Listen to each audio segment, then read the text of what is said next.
Today I'm talking with chart-topping producer IOF, who's got placements with Lil Tjay, Future, Tate McRae, Quivado, and many others. In this video, he teaches us how he makes hits and breaks down how he got his most recent Tjay placement, Foster Baby. All right, let's get into it. Yo, I'm here with the bro IOF. How's it going, man? Yo, man, how are you? I'm fine. I'm doing well, dude. All right, well, let's get right into it. So I'd love to know, what got you into making beats? In the beginning, I was playing the guitar when I was 12 years old. I grew up, I had a lot of bands and making rock music and metal music. And there was a point that I was listening to Lil Peep and also Young Lean and all these new artists that were trying to combine like the rock aesthetic with the rap. I really like this kind of aesthetic, so this motivated me to start making beats, trying to blend these two genres as well and see what comes out. That's cool. And I mean, at the time you started, I don't think there were a lot of people doing rock type beats. Yeah, this was a little bit later on, after doing like a bunch of Lil Peep type stuff. Then I was testing a bunch of things. I noticed that people were liking rock beats more and pop punk instrumentals and shit. So when I noticed that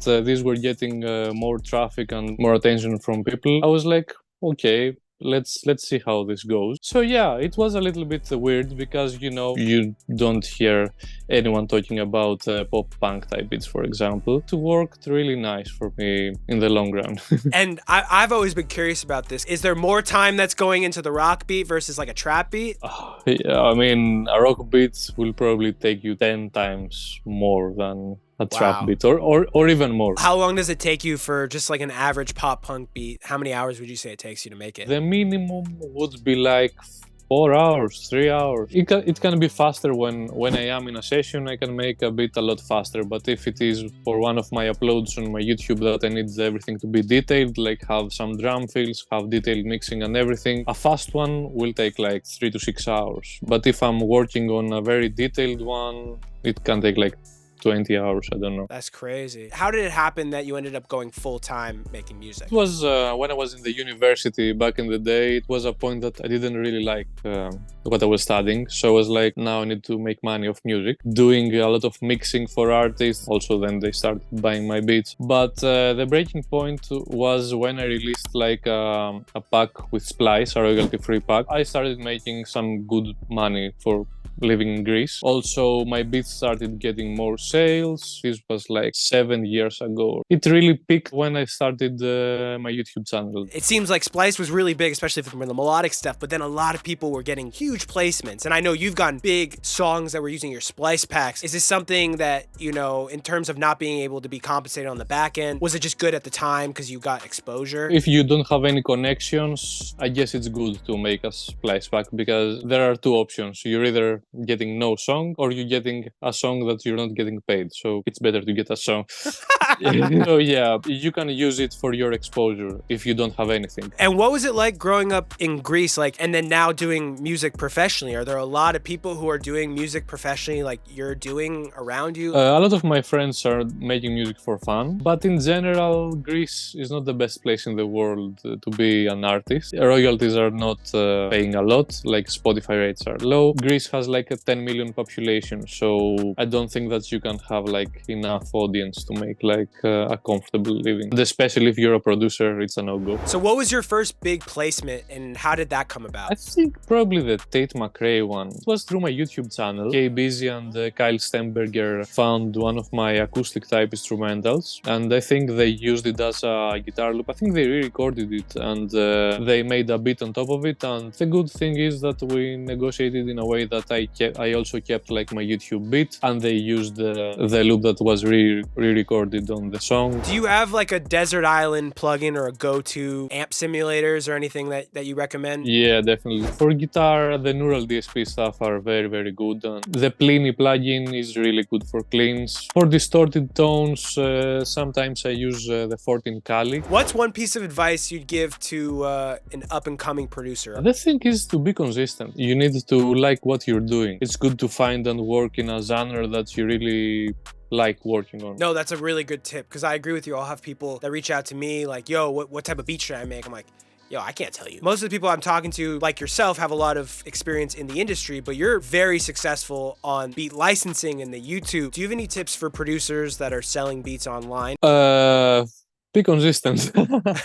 Consistency is the key, 100%. Some other tips would be like, if you have something that performs, try to replicate it. Another tip is that you can change your license agreements. So, for example, like regular unlimited lease agreements, usually the artist will buy the lease and then he doesn't owe you anything. So you can go in the license and type like, after like 1 million streams, I'm getting like 30% or something. But yeah, this is a thing that can protect you, and you can really make a lot of money just with adding one sentence. That's a great tip. Is there one key metric that you're constantly looking at? There are a lot of metrics. If you want like the YouTube channel and BeatStars sales to be like your main source of income, you gotta treat it like that. And there are a lot of metrics. For example, the click-through rate, the thumbnail that you're choosing is very important, the average view duration, also the amount of likes, the amount of comments that you get. All these are important on YouTube, picking your beat and putting it on the search results. If you lost everything and your business went to zero, what would be the first thing you would do? I guess I would start again a YouTube channel and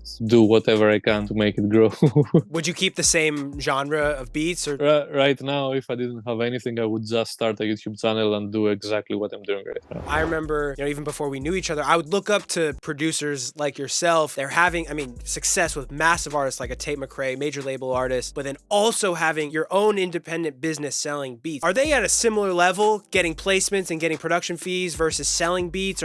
Is one you're making a lot more from the other? What are your thoughts on that? For me, it's a much bigger percentage of my income is from my BeatStars. Also, the thing is that it's much more consistent. With the placements, you don't know when you're going to land placement. And if you're going to land, you might have like a shit ton of unreleased songs with like Rihanna. But with your own beats, you at least have some consistency of being able to live comfortably. On top of that, get placements and have the possibility to make big money and make like a viral song or something. Are you sending out packs to artists, or is mostly your way of getting these placements as people are finding your YouTube beats? Or what's your thought process in terms of sending things out or networking? For my like big placements, it was all through my YouTube channel. No, actually, for one song, it was like I sent out to a producer and we got the song. But all the other songs were through my YouTube channel. They found me and then they contacted me. I obviously have my email list that has like 300 emails, but people nowadays don't really open these emails because this is an oversaturated thing. I try to work more like a one-on-one type thing, try to have like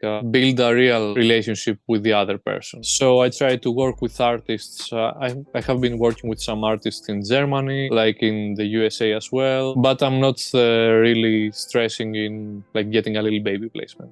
But so here's the question, because you're at a big level. Are you getting added to random people's loop lists? Like, are people just sending you? Because that happens to me. It's been like a lot of months since I have opened like a loop email or a loop DM or something, and there are people hitting me up every day, DMing me. The person that is trying to reach out to you, at least for me, needs to put some more value in the table. So, real quickly, your last really big placement was on the Tjay album. You did Foster Baby. How did Foster Baby come about? So this was again like a bit from my YouTube channel. This producer, A-Lo, found the loop from my YouTube and they contacted me, and the interesting thing about it is that this was one of my top selling beats. So yeah, what we did was I recommended that I can play like a very similar melody. So we don't have any issues with content ID, any copyright issues, and we can do this exclusive instead of taking down my beat. So we did this. The lawyers were not very happy about it, to be honest, but we ended up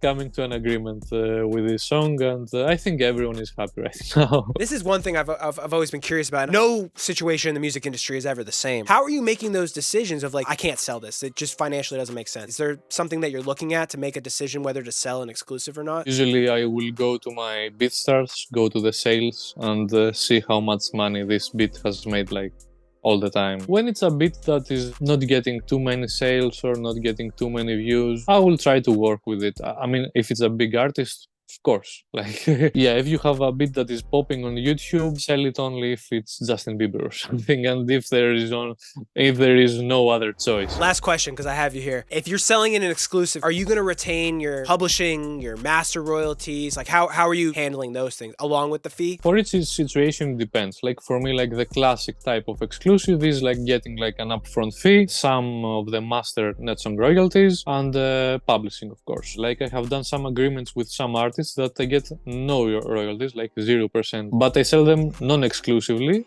and they pay like a much higher fee. The thing is that if the artist doesn't want like for you to have royalties, and it's like the situation with Splice, you're either going to have a song that doesn't pay you, or you're going to have no song. If this artist makes a hit with your song, they're going to want to work with you. Then you're going to be like, okay, now I want royalties. Like if you want another hit, it can't happen like with no royalties again. Awesome, bro. Well, thank you so much, man, for your time. It was great connecting with you, and thank you for all the gems. I know that it's gonna help a lot of people, so thank you so much, bro. For sure, bro. It was my pleasure, and I hope some people really get something out of this. I think they will, man. All right, dude. Well, have a good rest of your day. We'll talk soon. Appreciate you, man. See ya.